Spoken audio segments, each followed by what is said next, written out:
الحمدللہ رب العالمین والصلاة والسلام علی سید المرسلین اما بعد۔ ایک بھائی اس پوسٹ کے بارے میں سوال کرتے ہیں جو آج کل کثرت کے ساتھ واٹس ایپ وغیرہ کے ذریعے شیئر کی جا رہی ہے، اور جس میں یہ دعویٰ کیا گیا ہے کہ معراج کی رات نماز پڑھنا، خصوصی طور پہ عبادت کرنا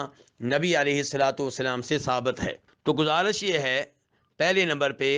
کہ یہ ثابت نہیں ہو سکا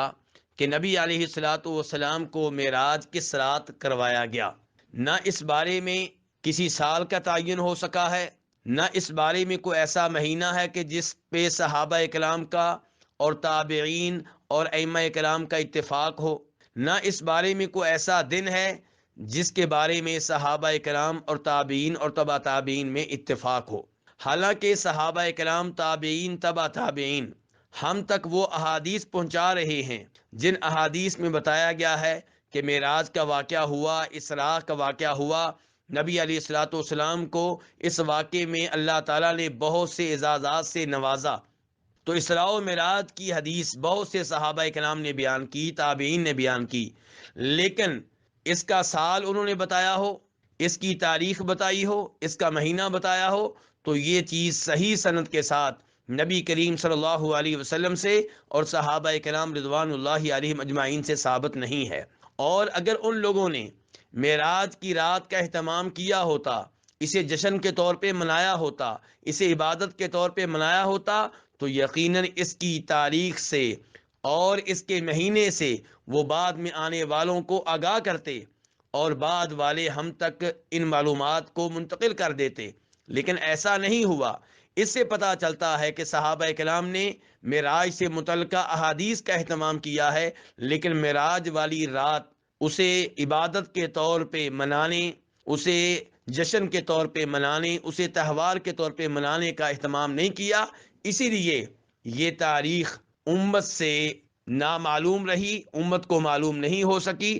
اور امت آج تک اس رات کی تاریخ سے ناواقف ہے۔ اس بارے میں امت کے پاس مستند معلومات نہیں ہیں۔ حافظ ابن حجر رحمہ اللہ نے فتح الباری میں اس بارے میں کئی اقوال ذکر کیے ہیں کہ یہ کون سا سال تھا، کون سا مہینہ تھا، کون سی تاریخ تھی، اور ان اقوال سے پتہ چلتا ہے کہ اس کی تاریخ صحیح بات یہ ہے کہ نامعلوم ہے۔ اب ہم آتے ہیں اس روایت کی طرف جس روایت کے بارے میں دعویٰ کیا گیا ہے کہ اس روایت سے پتہ چلتا ہے کہ معراج کی رات خصوصی طور پہ نماز پڑھنا اور عبادت کرنا نبی علیہ الصلوۃ والسلام سے ثابت ہے۔ تو یہ وہ روایت ہے جس میں یہ کہا گیا ہے کہ نبی علیہ الصلوۃ والسلام نے فرمایا، اس رات یعنی 27ویں رجب کی رات عمل کرنے والے کے لیے 100 سال کی نیکیوں کا ثواب ہے۔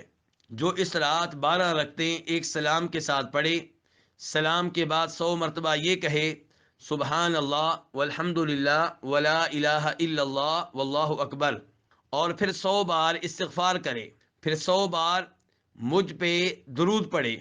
اور دنیا و آخرت کے معاملات میں سے اپنے لیے جو چاہے دعا کرے، اور صبح روزہ بھی رکھے، تو اللہ پاک اس کی پوری دعا قبول فرمائے گا،